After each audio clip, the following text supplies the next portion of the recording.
Everyone, this is Nate with 120 Counties. I want to share with you another story from Peru.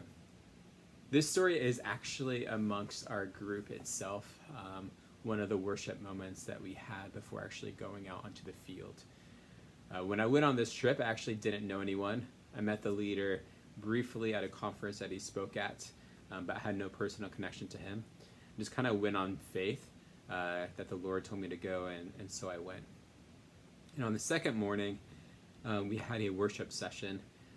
One of the guys played guitar, led us in worship, and we had some time of prayer. And I was 2 seats away from another team member named Jonah. And remember, as we were praying, Jonah was on his knees with his face to the ground, just praying to the Lord. And I remember just hearing the Lord prompt me over and again, just, you need to pray for him, you need to pray for him.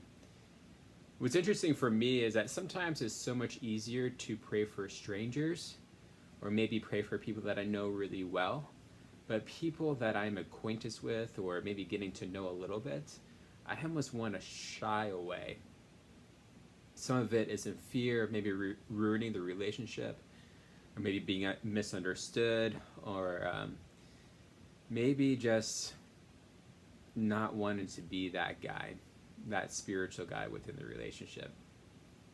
But through the Lord's prompting, I sat next to him and I placed my hand on his back and just began praying, and I kept hearing the words, "Faithful Jonah, faithful Jonah." I don't remember everything that I prayed for him, but the cool part was that at the end, the group leader of the trip, Tyler, asked myself and Jonah what was happening.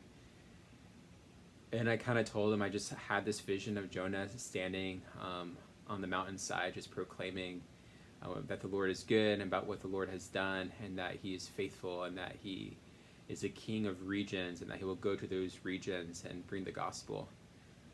I think what the interesting part for me was what Jonah said was when he got down on his knees praying, he saw a door, and at the door a package arrived.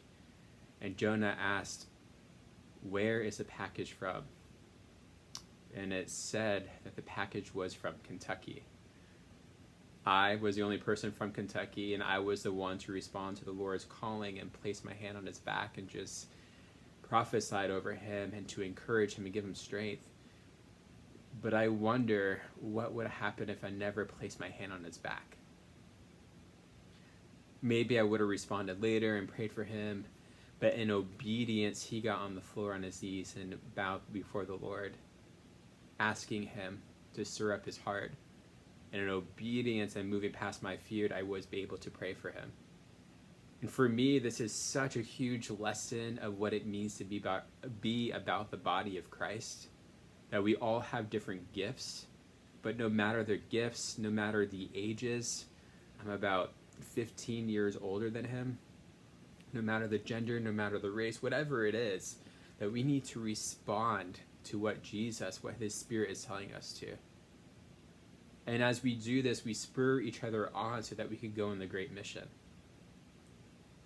And as I prayed for Jonah, I remember telling him, I was like, "Jonah, I feel as though that you're in like this 4th year of medical school, like this spiritual medical school, and you're actually graduating today."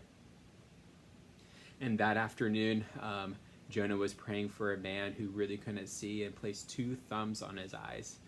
And as he prayed, the man's eyesight came back and could walk by himself without assistance. This shows nothing of me, it shows nothing of Jonah, but it shows how the body of Christ works together and how Jesus is the head. And as we listen and respond to him, that the miracles happen, evangelism happen, the kingdom of God comes down now.